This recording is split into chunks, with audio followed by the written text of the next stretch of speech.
Hey, this is the Review Junkie, and today I'll be reviewing the new superhero movie Fantastic Four: First Steps.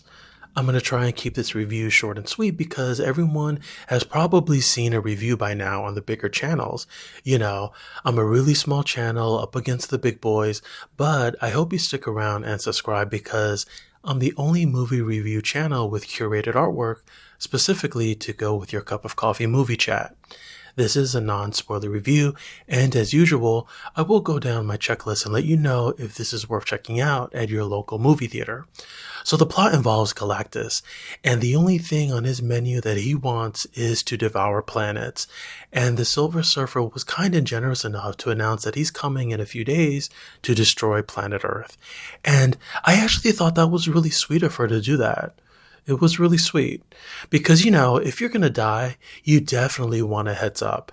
You know what I'm saying? Okay. So it's up to the Fantastic Four to stop him.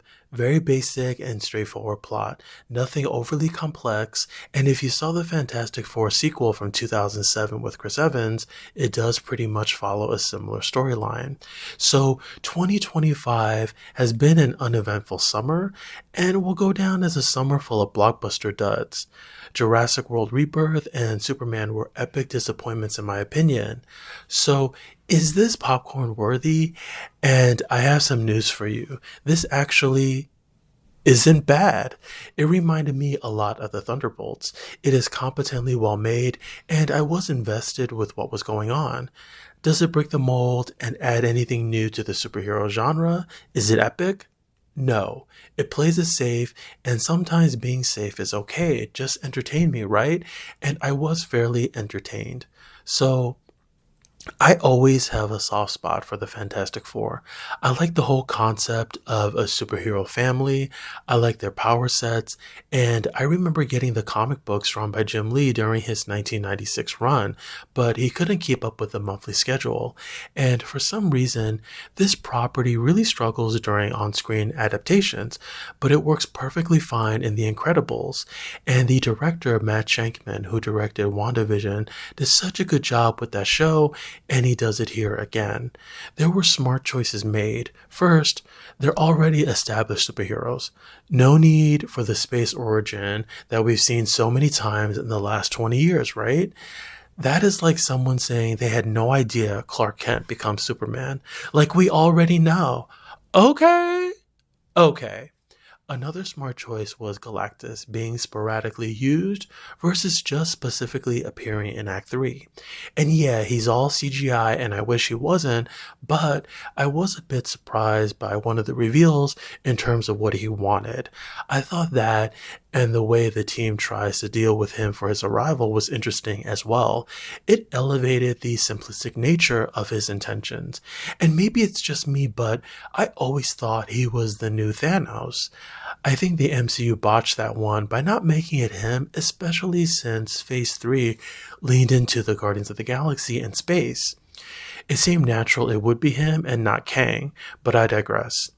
Next are the family dynamics and the camaraderie. It is great. There's a genuine bond there and it comes across on screen really well. I like the whole aesthetic, the whole 1950s, 1960s vibe, and their personal assistant robot. It did remind me a lot of the Jetsons, and there are some great looking set pieces to really transport you to that era, but it's a futuristic version of the 1960s. Now, I don't have any big cons, but I wouldn't mind if this was a bit longer so we get more time to spend with the cast. I felt everyone's moment to shine, so the audience got to know them was short-lived. It's here and there, but brief. The Silver Surfer as well felt brief. She doesn't get a lot to do, and they do touch on her origin briefly, which I liked, and it was intriguing, and I wish we got a 10-minute extended version of that scene. And speaking of brief, so are their powers. Like, I wanted so much more, and we do get a smidge more than the last 3 films, but when you have awesome powers like that, you gotta show them off. Now, on a side note, Johnny's wig was driving me up the wall. Why couldn't they let him have natural brown hair? Like, did he have to be blonde? I mean, this is a big budget film, and you buy a wig from the 99-cent store clearance bin? Really? Okay. And do we really need a CGI baby in 2025? And there's still CGI baby drama? Really? This is MCU money. What's going on? Lastly, there is a mid and end credit scene, but the mid credit scene was the best. The audience went wild, gay gasp all around, like clutch your white pearl, super gay type of gas. So this brings me to my final thoughts, and this gets a high 7 out of 10 from me. It is nothing groundbreaking in the superhero genre. It doesn't raise the stakes or venture into new territory. It doesn't advance the narrative of Phase 6 or the overall MCU in any way, but all that is perfectly fine because this didn't need it. It's well made with a great cast. So this is a big green light for me and definitely something to watch on the big screen where it's meant to be seen. So thank you again for checking out my review. If you like, please subscribe, helps the channel out a lot. Hit that thumbs up button, leave your comments below. I normally don't get a lot, but would love to know everyone's thoughts, and feel free to share this with your friends. And if you happen to have a movie you'd like me to review, please let me know. I'd be happy to watch and illustrate it for a future video. Thanks again, and I hope the pictures put a smile on your face.